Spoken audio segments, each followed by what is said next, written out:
नमस्कार दोस्तों, एएसएससी प्रिपरेशन के यूट्यूब चैनल आपसे का स्वागत है। दोस्तों, हम लोग सीटेट मैथमेटिक्स या सीटेट मैथ के विषय में पढ़ रहे थे। पिछली वीडियो में मैंने आपको संख्याओं के बारे में बताया, संख्याओं के प्रकार के बारे में बताया, उसके साथ साथ जाति मान, स्थानीय मान, विस्तारित रूप, रोमन संख्याएं और उसके साथ हमने विभाज्यता के नियम को समझा और पढ़ा। अब देखिए कुछ चीज़ें और हैं, जैसे अनुवर्ती संख्या, पूर्ववर्ती संख्या क्या होती है, तो वो जब जब कभी सवाल आएगा तो उसको हम लोग वहीं डिस्कस कर लेंगे और संख्याओं का जो भी टॉपिक है वो हम उसको कंप्लीट कर लेंगे।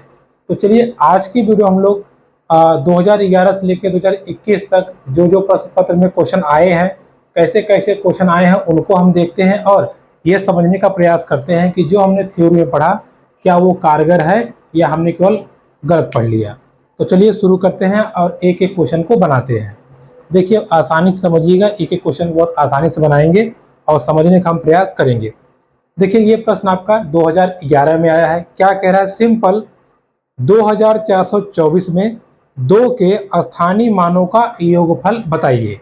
देखिए सिंपल है, सवाल आपसे कह रहा है कि 2424 में 2 का स्थानीय मान। अच्छा, ये 2 कहाँ है? दहाई पर है। दहाई पर है मतलब 10 से गुना कितना हो जाएगा? 20। और ये इकाई, दहाई, सैकड़ा, हजार, ये किस पे है? हजार पे है। तो हजार से गुणा कितना हो जाएगा? 2000। अब आपसे कह रहा है कि इन दोनों को जोड़ के बताइए, यानी कि 20 और 2000 को जोड़िए, कितना उत्तर आ जाएगा? तो आपका उत्तर आ जाएगा 2020।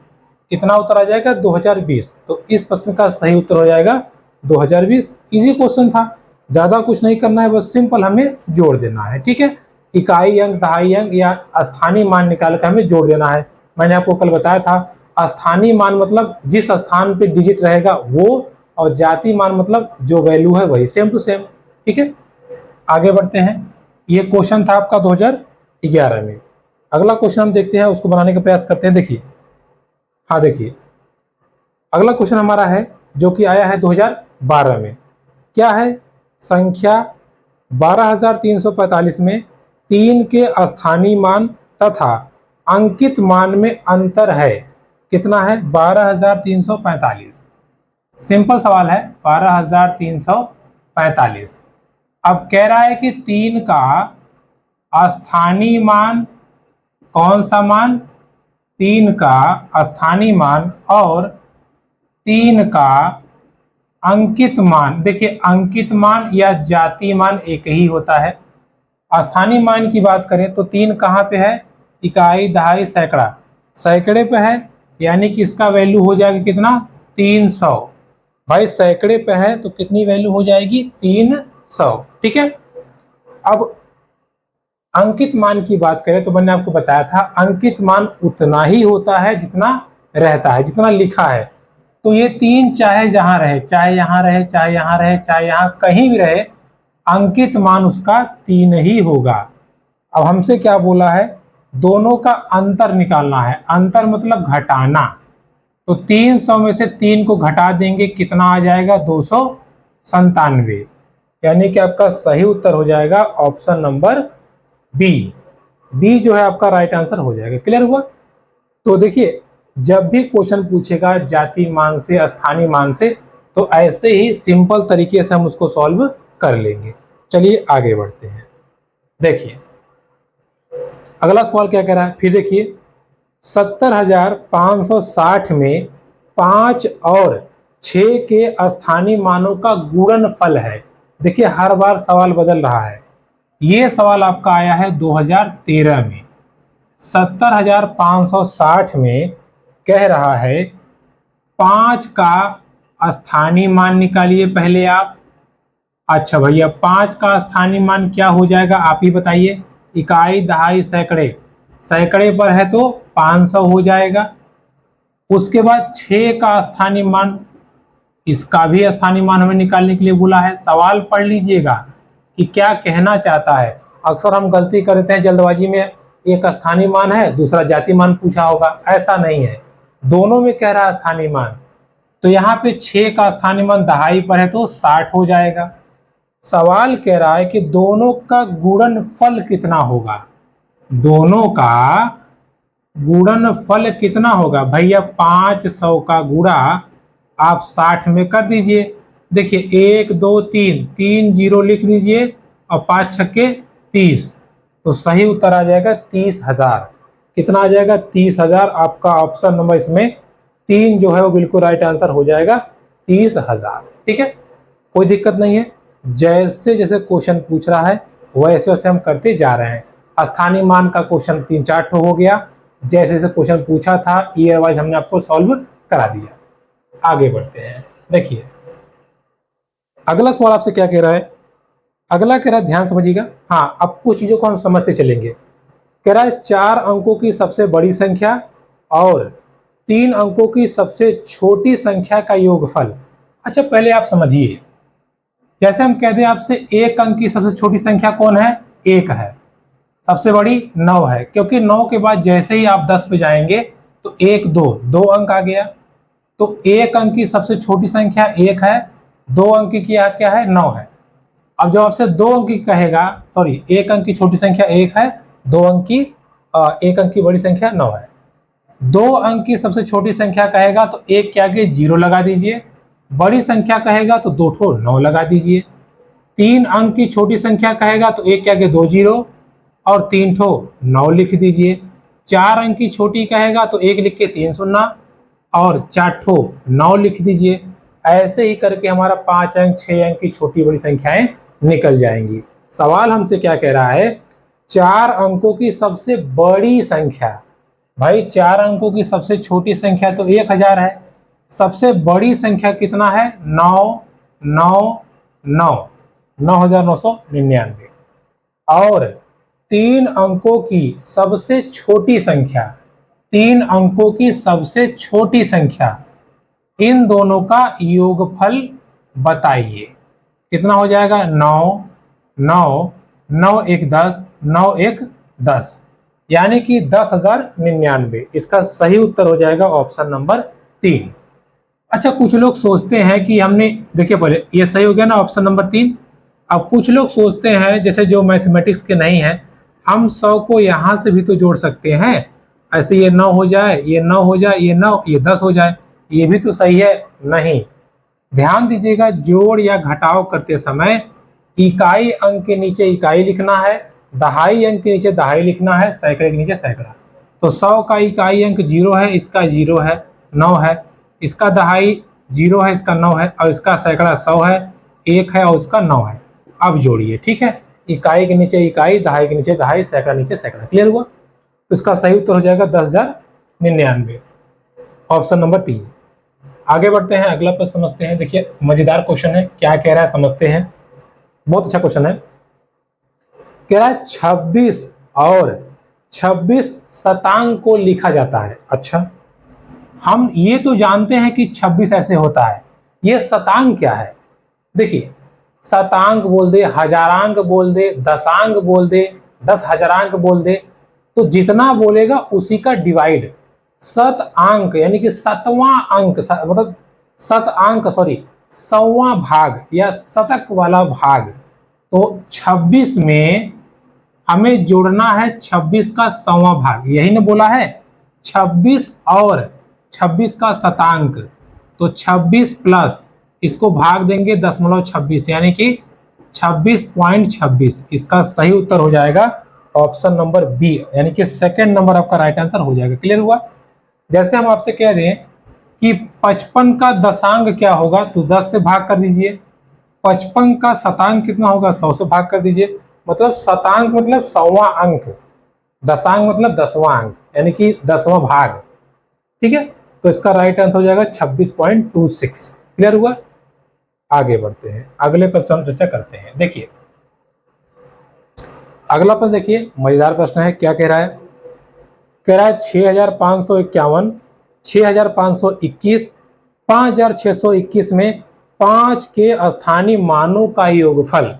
घबराइए नहीं, केवल कंफ्यूज किया है। देखिए कह रहा है 6,251, 6,251, फिर 6,521 और फिर 5,621। इसमें कह रहा है 5 के स्थानीय मान का हमें योग निकालना है। अच्छा, स्थानीय मान, इकाई दहाई, दहाई पर है क्या हो जाएगा 50, सैकड़ा पे है क्या हो जाएगा 500, हजार पे है तो क्या हो जाएगा 5000। बस इन्हीं का योगफल आप निकाल दीजिए। 5000 में जोड़ दीजिए 500 को और 50 को। देखिए 0 हो गया, ये 5 हो गया, ये 5 हो गया, ये 5 हो गया, तो 5550। ऑप्शन नंबर सेकेंड जो है वो राइट आंसर हो जाएगा। क्लियर, कोई दिक्कत नहीं है। आगे बढ़ते हैं। अगला सवाल देखिए, आपको थोड़ा सा लॉजिकल सवाल है, कितना बढ़िया सवाल है, देखिए समझिएगा। थ्योरेटिकल सवालों को आपको कैसे फंसाया है, ये अभी हमने पिछली क्लास में पढ़ा था। क्या कह रहा है, निम्नलिखित कथनों में कौन सा सही है, आपको सही वाला खोजना है। पहला नंबर, एक सम संख्या और एक विषम संख्या का अंतर एक सम संख्या हो सकता है। अच्छा, कह रहा है कि एक सम संख्या, मान लीजिए कोई सम संख्या है, मान लीजिए 4, ठीक है। अब कह रहा है कि एक विषम संख्या, मान लीजिए 3, उत्तर कितना आया 1। अच्छा, लेकिन ये कह रहा है कि क्या एक सम संख्या और एक विषम संख्या का अंतर सम हो सकता है। क्यों नहीं हो सकता भैया, सम संख्या विषम संख्या, इसका अंतर कितना आया, देखिए ध्यान से, 8 में से 5 घटाएंगे कितना आएगा 3 आएगा, यहां भी फिट नहीं बैठा। अच्छा, कोई बात नहीं, आगे देखिए। दूसरा, दो विषम संख्याओं और एक सम संख्या का योगफल सम संख्या आएगा। देखिए, दो विषम संख्या ले लीजिए प्लस एक सम संख्या, इसको जोड़ने पे क्या सम संख्या आएगा, 5 3 8 और 2 10, ये तो सही हो रहा है। एक सम संख्या, मान लीजिए दूसरी सम संख्या, तीसरी विषम संख्या, विषम संख्या, सम संख्या, 11 7 18, 18 और 4 22, ये तो सही हो रहा है। यानी कि इसका जो सेकेंड नंबर ऑप्शन है वो सही दिख रहा है। थर्ड चेक कर लेते हैं, 3 विषम का योगफल एक सम आएगा, ऐसा पॉसिबल है। देखिए 3 + 5 + 7, 7 5 12 3 15, क्या आया विषम आया, नहीं फॉलो किया। 3 + 7 + 9, 9 7 16 3 19, ये भी नहीं फॉलो किया। तो कह रहा है 3 विषम संख्याओं का योगफल सम हो सकता है, कभी नहीं होगा, विषम होगा, तो ये भी गलत हो गया। चौथा वाला, 3 विषम संख्याओं का गुणनफल एक सम संख्या है। देखिए 3 विषम का गुणनफल, मान लीजिए 3 हो गया, 5 हो गया, 7 हो गया, 3 5 15 7 105, ये तो विषम आ गया, बोल रहा है सम आना चाहिए। तो पहला वाला भी गलत है, तीसरा वाला भी गलत है, चौथा भी गलत है, लेकिन दूसरा सही है। दो विषम संख्याओं और एक सम संख्या को अगर हम जोड़ेंगे तो सम संख्या हमें मिल सकती है, जैसे हमने यहाँ पे जोड़ के देखा है। ठीक है, तो आपको करके देखना, इसका सही उत्तर हो जाएगा ऑप्शन नंबर 2। आगे बढ़ते हैं। देखिए मजेदार क्वेश्चन है, क्या कह रहा है, 29,503 में 5 के स्थानीय मान और 32,071 में 7 के अंकित मान का अंतर। देखिए यहां आपको थोड़ा सा कंफ्यूज किया है, कंफ्यूज क्या, बस क्वेश्चन बड़ा करके सोच रहा है आप कंफ्यूज आए, बट हमें होना नहीं है। देखिए क्या बोल रहा है, 29,503 में 5 का स्थानीय मान, ये ध्यान दीजिएगा क्या बोल रहा है, तो 5 का स्थानीय मान कितना होगा, इकाई दहाई सैकड़ा, कितना होगा 500। इसमें 7 का अंकित मान बोला है या जाति मान, तो जाति मान तो वही होता है। अब कह रहा है कि दोनों का अंतर बताइए, तो 500 में से 7 घटा दीजिए, 493 आपका सही उत्तर हो जाएगा, option number first. Option number first क्या होगा, राइट आंसर हो जाएगा। ठीक है, कोई दिक्कत नहीं। चलिए आगे बढ़ते हैं।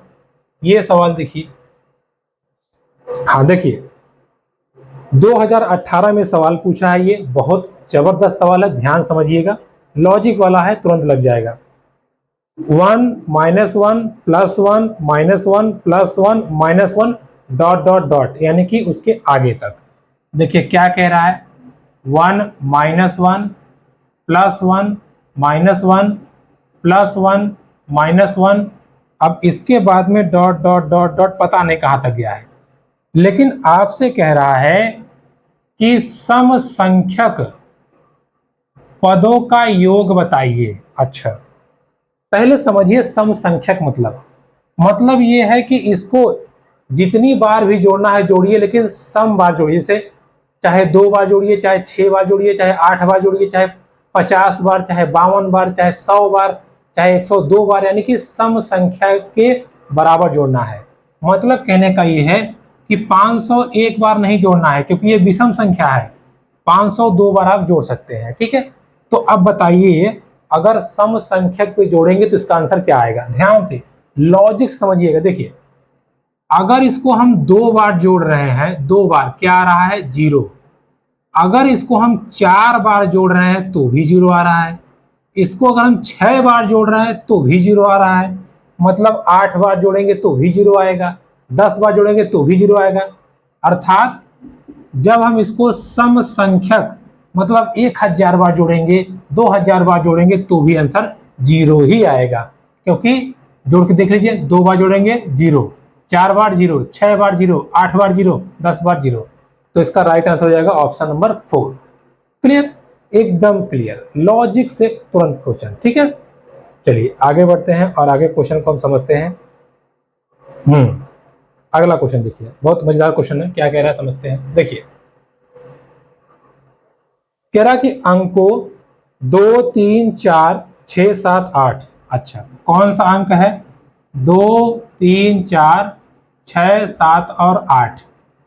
इनको कह रहा है कि रिक्त स्थान पे व्यवस्थित किया गया है, योग करने पर अधिकतम संभव संख्या क्या आएगी? बात समझिए, कह रहा है कि 3 खाली प्लेस दिया है, यहां पे कह रहा है लगाइए आप और जोड़ के अधिकतम संख्या निकालिए। अगर हमें अधिकतम संख्या निकालनी है तो हमेशा प्रयास कीजिए कि अधिकतम संख्या लिखें भी। अब इसमें देखिए, सबसे बड़ी संख्या कौन है? 8। सबसे पहले लिख दीजिए, फिर 7, फिर 6, फिर 4, फिर 3, फिर 2। भाई अधिकतम पूछा था तो अधिकतम लिखेंगे, न्यूनतम पूछता तो न्यूनतम लिख दिए। इसको बस जोड़ दीजिए, 6 2 8, 7 3 10, 7 3 10, 8 4 12, 1 13। तो इसका राइट आंसर हो जाएगा 1308। ठीक है, राइट आंसर हो जाएगा 1308। सिंपल है। अरे अधिकतम मान बोला था ना, तो अधिकतम से भरना शुरू कर दीजिए, अधिकतम से भर दीजिए, बड़ा वाला फिर छोटा वाला, क्लियर, आंसर आपका आ जाएगा। तो इसका सही उत्तर हो जाएगा 1308। राइट आंसर क्या हो जाएगा? 1308। चलिए आगे बढ़ते हैं और आगे हम क्वेश्चन को समझते हैं। देखिए, ये देखिए, ये क्वेश्चन 2019 में आया है। कितना बढ़िया क्वेश्चन है। क्या कह रहा है? निम्नलिखित में से कौन सा कथन सही नहीं है? अच्छा, सभी अभाज्य संख्याएं विषम संख्याएं होती हैं? क्या बताइए? सभी अभाज्य संख्याएं विषम संख्याएं होती हैं, क्या ये बात सत्य है? तो आप कहेंगे 3। आप कहेंगे अभाज्य संख्या क्या होता है भैया? 3, 5, 7, 11, 13, 19, 23, 29। हाँ, बात तो सही कह रहा है, सबकी सब विषम है। क्या ये सही है? अच्छा, अगला ऑप्शन चेक कर लेते हैं। अभाज्य संख्याएं अपरिमित रूप से अनेक हैं। ये तो बात सही कह दिया कि भाई अभाज्य संख्या तो पता नहीं कितना है, हमको क्या पता। अगला, अभाज्य संख्याओं की केवल 2 गुणनखंड होते हैं। ये भी बात सही है। 13 को केवल हम 13 और 1 से काट सकते हैं। 19 को केवल 13 और 19 और 1 से काट सकते हैं। 29 को केवल 29 और 1 से काट सकते हैं। तो कितने गुणनखंड हुए? 2 गुणनखंड हुए। तो ये भी बात सही कह रहा है, मैंने आपको कल बताया था। सोचिए कितना इंपॉर्टेंट थ्योरी क्लास थी। आगे कह रहा है, एक अंक वाली केवल 4 अभाज्य संख्याएं हैं। अच्छा, एक अंक वाली केवल 4 अभाज्य संख्याएं हैं, 1, 3, 5 और 7। हाँ, सही बात है, एक अंक वाली केवल 4 अभाज्य संख्याएं हैं। ये भी बात सही कह रहा है। तो गलत कौन सा है? गौर कीजिएगा ऑप्शन नंबर फर्स्ट पे। क्या कह रहा है? सभी अभाज्य संख्याएं विषम संख्याएं होती हैं। क्या ये बात पूरी तरह से सत्य है? अगर यहाँ हम देखें तो विषम संख्या तो सब दिख रही है, लेकिन मैंने आपको बताया था सबसे छोटी अभाज्य संख्या 2 होती है। और ये क्या है? ये तो सम संख्या है। तो यही कथन गलत है। हमसे सवाल में यही कहा था कि निम्नलिखित में से कौन सा सही नहीं है, तो इसका सही उत्तर हो जाएगा ऑप्शन नंबर 1। सभी संख्याएं जो अभाज्य संख्याएं होती हैं वो विषम नहीं होती, उनमें से एक ऐसा है जो सम होता है। इस बात को ध्यान रखिएगा। तो कल की क्लास अगर आपने लेक्चर देखा होगा तो आराम से आप इस सवाल को कर पाएंगे। अगला बढ़ते हैं। देखिए ये सवाल भी बहुत अच्छा सवाल है, क्या कह रहा है समझते हैं। कह रहा कि वह संख्या जो 1 से 10 दोनों सम्मिलित तक सभी संख्याओं से विभाज्य होगी निम्न है। यानी कि आपसे कह रहा है कि यहाँ पे जो संख्याएं दी गई हैं इनमें से ऐसा कौन सा है जो 1 से लेके 10 तक सभी संख्याओं से विभाजित हो जाएगा। देखिए अगर हम इसकी बात करें तो देखिए 1 से लेके 10 तक सभी संख्याओं से हमें क्या करना है, काटना है। ठीक है, सभी संख्याओं से हमें क्या करना है, काटना है। तो चलिए हम चेक कर लेते हैं। देखिए अब एक एक संख्याओं से चेक करेंगे तो बहुत टाइम लगेगा, एकदम स्मार्ट वर्क कीजिए। देखिए 7 से ये नहीं कटेगा तो ये हो ही नहीं सकता, 100 भी नहीं कटेगा, ये भी नहीं हो सकता। अगर 6 4 10 10 की बात करें तो क्या ये 3 से कटेगा, ये भी नहीं कटेगा। तो ये 3 के 3 ऑप्शन तो खत्म हो गए। लास्ट बचा हमारा चौथा, यही एक ऐसी संख्या है जो सभी संख्याओं से कट जाएगा 1 से लेकर 10 तक। तो हमें पूरा थोड़ी चेक करना है, फटाफट वो ऑप्शन रिमूव कर दीजिए जो नहीं हो सकता। जैसे ये 7 से कटेगा नहीं तो इसका मतलब ये कभी जिंदगी में आंसर नहीं होगा, ये भी नहीं कटेगा तो ये भी आंसर नहीं होगा। इसकी हम बात करें, थोड़ा लंबा पड़ रहा है, कोई बात नहीं, अंकों को जोड़ दीजिए 6 4 10। क्या 10 3 से कटेगा, नहीं कटेगा। तो ये भी ऐसी संख्या है जो 1 से 10 तक नहीं कटेगी। इसकी बात करें तो यही एकमात्र संख्या ऐसी है जो सभी संख्याओं से कट जाएगी। चेक करना है, चेक कर लीजिए। देखिए 1 से तो कट ही जाएगा, लास्ट में 0 है तो 2 से भी कट जाएगा। 5 2 7 2 9, जोड़ने पे 9 आया तो 3 से भी कट जाएगा, 9 से भी कट जाएगा। आखिरी के 2 अंक 20 है तो 4 से भी कट जाएगा, आखिरी में 0 है तो 5 से भी कट जाएगा। जो संख्या 2 और 3 से कट गया वो 6 से भी कट जाएगा। अब बचा 8 से, आखिरी में है 520। 520 को अगर 8 से करेंगे तो 8 छक्के 48, कितना बचा यहाँ पे बचा 4, 8 पंजे 40, ये 8 से भी कट गया। अब बचा केवल 7 और 10, लास्ट में 0 है तो 10 से भी कट जाएगा। 7 से कटने के लिए नियम क्या बने बताया था आपको, इकाई अंक का डबल करना है। लेकिन यहाँ पे क्या है, यहाँ पे इकाई अंक 0 है, इसको हटाइए। अब इकाई अंक कितना हो गया, 2, 2 का डबल 4, 25 को 4 में से माइनस करिए 21, 21 7 से कट जाएगा, बिल्कुल कट जाएगा। अर्थात यही संख्या है जो 1 से 10 तक संख्याओं से कट जाएगी। क्लियर। आगे देखिए, सिंपल है, जरा ध्यान देंगे आप आराम से हो जाएगा। ये सवाल देखिए, आयशा के पास केवल 5 और रुपए 5 और रुपए 10 के सिक्के हैं, यदि उसके पास कुल सिक्कों की संख्या 25 है। अच्छा, उसके पास टोटल 25 क्वाइंस हैं, कितने, 25, और टोटल धन 160 रुपया है, टोटल पैसा 160 रुपया है। अब आपसे कह रहा है कि उसके पास 5 और 10 के सिक्कों की कितनी संख्या है, 5 और 10 के सिक्कों की कितनी संख्या है। देखिए ऐसे सवालों को लगाने का सबसे बेस्ट ऑप्शन होता है ऑप्शन से, जो उत्तर माला में दिया गया उसी से आप लगा दीजिए, आंसर हो जाएगा। जैसे चेक करिए, जो इसमें ऑप्शन दिए गए हैं, एक 18 और 7 है, एक आपका 10 और 15 है, एक आपका 15 और 10 है, और एक आपका 20 और 5 है। इन सब में कौन आंसर सही हो सकता है। देखिए अगर मान लीजिए क्रमशः बोला है, अगर हम ये मान ले 5 के सिक्के हैं, ये 10 के हैं, अगर ये 5 के सिक्के 10 हुआ कितना हो जाएगा, 50 रुपया, और 10 के सिक्के 15 हुआ कितना हो जाएगा, 150। टोटल पैसा कितना हो गया, 150। ये तो ऑप्शन हो नहीं सकता, कभी नहीं हो सकता, क्योंकि पैसा टोटल 160 है। अच्छा, 5 के सिक्के अगर 15 हुए तो 75 रुपया, 10 के सिक्के अगर 10 हुए तो 100 रुपया, टोटल कितना हुआ, 175 रुपया। ये भी आंसर नहीं हो सकता। 5 रुपए के सिक्के अगर 20 हुए तो 20 पंजे 100, 10 के सिक्के 5 हुए तो 10 पचे 50, 150 रुपया। ये भी आंसर नहीं होगा, क्योंकि पूरा पैसा कितना है, 160 रुपए। अब चेक करते हैं 18 और 7 का। देखिए 5 रुपए के अगर 18 सिक्के हैं तो 18 पचे 90 रुपया, और 10 रुपए के 7 सिक्के हैं तो 70 रुपया, 9 7 16। सीधा सीधा आंसर लग जाएगा। 1 मिनट का टाइम है, आराम से आप लगा लेंगे, बहुत फास्ट करके, कोई आपको झिझक नहीं होगी। आपको ज्यादा परेशानी नहीं होगी, ऑप्शन से आप आराम से क्वेश्चन को सॉल्व कर लेंगे। ठीक है, एक पे रख के हमने देख लिया, हमारा आंसर मिल गया। और देखिए 1825 25 पॉइंट्स भी आ गए। वैसे 25 पॉइंट्स यहाँ से भी आ रहे थे, बट रुपए यहाँ से बराबर नहीं आ रहे थे। आगे बढ़ते हैं। ये सब सवाल कहाँ आए थे? 2019 में। आगे देखिए, ये सवाल आपका आया है 2023 में। कितना बढ़िया सवाल है। क्या कह रहा है? 51 और 100 के बीच कितने अभाज्य युग्म हैं? तो मैंने कल की क्लास में आपको बताया था कि 51 से 100 के बीच टोटल 10 अभाज्य होते हैं। कितने? 10 अभाज्य। लेकिन कह रहा है अभाज्य युग्म क्या है। अब समझिए अभाज्य युग्म। पहले हम ये समझते हैं 51 से इसके बीच कितने अभाज्य हैं। देखिए इसमें 53 अभाज्य है, किसी से नहीं कटता। 59 है, 61 है, 67 है, 71 है, 79 है, 83 है, 89 है, 97 है। कितने हो गए? 1 2 3 4 5 6 7 8 9। अच्छा कोई छूट गया शायद।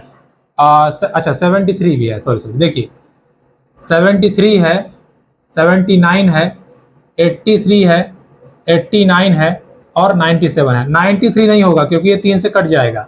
अब देखिए इतनी अभाज्य संख्याएं हैं। कितना? 1 2 3 4 5 6 7 8 9 10। ठीक है, लेकिन हमसे कह रहा है कि बताइए 51 से लेकर 100 तक कितनी अभाज्य संख्याओं के युग्म हैं। अभाज्य संख्याओं का युग्म मतलब होता है लगातार दो अभाज्य संख्याओं के बीच, लगातार दो अभाज्य संख्याओं के बीच 2 का अंतर। कितने का अंतर? 2 का। अब जरा देखिएगा 53 और 59 में 2 का अंतर है? नहीं, तो ये युग्म नहीं हो सकता। 59 और 61, हाँ ये इसमें 2 का अंतर है, तो एक युग्म यहां पर है। युग्म मतलब जोड़ा। 67 71 2 का अंतर है? नहीं है, तो ये भी नहीं होगा। 71 73 देखिए यहां 2 का अंतर है, तो ये भी होगा। तो 2 युग्म हमें मिल चुके हैं। आगे देखिए 79 73 7 नहीं होगा, ये भी नहीं होगा, ये भी नहीं होगा। तो टोटल 2 युग्म है। ठीक है, 91 से लेकर 100 तक अभाज्य संख्याओं के 2 जोड़े ऐसे हैं जिनमें 2 का अंतर है, उन्हें हम कहते हैं अभाज्य युग्म। युग्म मतलब 2 का अंतर। ठीक है, आगे बढ़ते हैं। चलिए ये सवाल देखिए बहुत मजेदार सवाल है। कई लोगों ने इसको गलती कर दिया था, हो सकता हो जल्दबाजी में आप भी गलती कर दें। समझिए सवाल को। कह रहा है 100 में एक पूर्ण संख्या जोड़ दी जाती है, फिर वही संख्या घटा दी जाती है, तो इससे प्राप्त हुई दोनों संख्याओं का योगफल क्या होगा। तो हम इसमें करेंगे क्या? चलो भैया 100 हो गया, इसमें अगर हमने x जोड़ा, x घटा दिया तो बचा क्या? 100 बचा। हाँ ऑप्शन में है, हाँ है, चलो 100 आंसर हो गया। गलत हो जाएगा। गौर कीजिए, कह रहा है कि 100 में एक संख्या हमने जोड़ा, ओके, फिर वही संख्या 100 में से घटा दिया, इसी संख्या को 100 में से घटा दिया, और अब कह रहा है कि इस प्रकार प्राप्त हुई दोनों संख्याओं का योग बताइए। तो ये पहली संख्या, ये दूसरी संख्या, दोनों को आप सिंपल जोड़ दीजिए, जैसे चाहें वैसे जोड़ दीजिए। जैसे ही आप इन दोनों को जोड़ेंगे x x कैंसिल हो गया, कितना आ गया? 200। तो इस प्रश्न का सही उत्तर हो जाएगा 200। क्लियर हुआ? ध्यान से करिएगा, क्वेश्चन लॉजिकल है, थोड़ा टेक्निकल है, आराम से आप कर लेंगे, कठिन नहीं है। चलिए आगे देखिए, अभी हमने एक सवाल ऐसा प्रैक्टिस किया था। क्या कह रहा है? आप बताइए द सम ऑफ, इंग्लिश में लिखा है 5 - 5। अच्छा देखिए एकदम ऐसा ही सवाल हमने देखा था। 5 - 5 +5 -5 फिर +5 फिर -5, अब फिर आपका ये दिया डॉट डॉट डॉट। अब कह रहा है आपको विषम संख्या तक पदों का योग निकाला है। विषम संख्या तक पदों का योग, और पिछले सवाल हम लोगों ने सम संख्या तक निकाला था, है ना। अच्छा विषम कहा है मतलब 1 2 3, 3 विषम होता है। देखिए अगर 1 को हम विषम लेंगे उत्तर आएगा 5, कोई बात नहीं। अगर 3 बार लेके जा रहे हैं तो विषम, देखिए 5 5 कट गया, कितना उत्तर आया? 5 आया। 5 बार अगर लेके जा रहे हैं, देखिए 5 बार, 5 माइनस 5 कट गया, 5 माइनस 5 कट गया, लास्ट में कितना बचा 5। 7 बार लेके जाएंगे तो भी 5, 9 बार लेके जाएंगे तो भी 5। यानी कि जब इस योगफल को हम विषम संख्या के बराबर करेंगे, यानी कि योगफल हम जैसे 19 बार करेंगे, 21 बार करेंगे, 27 बार करेंगे, यानी कि विषम संख्या के बराबर करेंगे तो इसका उत्तर हमेशा और हमेशा 5 ही आएगा, और सम बराबर करेंगे तो 0 आएगा। सिंपल, ये मैंने आपको पीछे समझा दिया था। दोस्तों ये रही आज की हमारी क्लास, जिसमें हम लोगों ने संख्याओं से संबंधित जो प्रश्न एग्जाम में आए हुए थे उसको हमने प्रैक्टिस कर लिया। आप परेशान ना होइए, जब हमारा पेपर सिलेबस वाइज खत्म होगा तो हम पूरे पेपर को भी सॉल्व कराएंगे और एक एक क्वेश्चन को बनाएंगे। तो चलिए मिलते हैं आपसे अगली वीडियो में किसी नेक्स्ट टॉपिक के साथ, तब तक के लिए।